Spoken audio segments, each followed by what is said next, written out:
প্রথম দেখায় আপনার তাকে ক্যারিবিয়ান বলে ভুল হতে পারে। হাঁটার ধরন কিংবা ব্যাট হাতে দাঁড়ানোর ধরন সবখানেই ওয়েস্ট ইন্ডিয়ান ফ্লেয়ার। যার চলন এমন, তিনি বলনেই বা পিছিয়ে থাকবেন কেন? নেপালের বিপক্ষে টসে জিতে বল করার সিদ্ধান্ত নিয়েছিলেন বাংলাদেশের অধিনায়ক আজিজুল হাকিম তামিম। সিদ্ধান্ত জানানোর সময় বেশ বড় গলায় বলেছেন নেপালকে ১৫০ রানের মধ্যে বেঁধে রাখতে চান। ছোট গলায় এও বলেছিলেন ১০০-এর নিচে আটকে দিতে পারলে বেশি ভালো।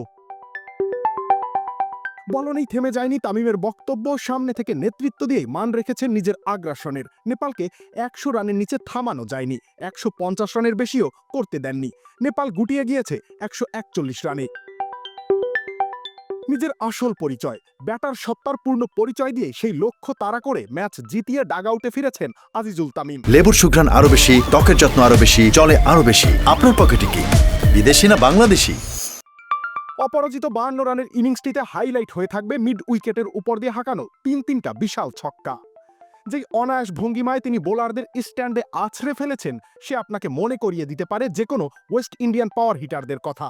তামিমের কুইক হ্যান্ড এবং ব্রুট পাওয়ার জানাবে সে এই যুগের ক্রিকেটার।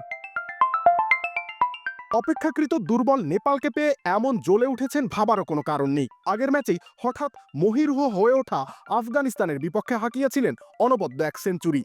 সেই ইনিংসেও ছিল ৪খানা ছক্কার মার। আক্রমণ করেছিলেন বাংলাদেশ জাতীয় ক্রিকেট দলকে কাঁপিয়ে দেয়া আল্লাহ মোহাম্মদ গজনফরকেই। তবে তামিম পরিপূর্ণ প্যাকেজ নয়। গত ম্যাচের মতো নেপালের বিপক্ষেও তার স্ট্রাইক রোটেশনের দুর্বলতা নজরে এসেছে। নেপালের বিপক্ষে তামিম বাউন্ডারিবিহীন বল থেকে ৬৭ বল খেলে করেছেন মাত্র ২৬ রান। আফগানিস্তানের বিপক্ষে বাউন্ডারিবিহীন ১২১ বল খেলে করেছিলেন কেবলই ৪৭।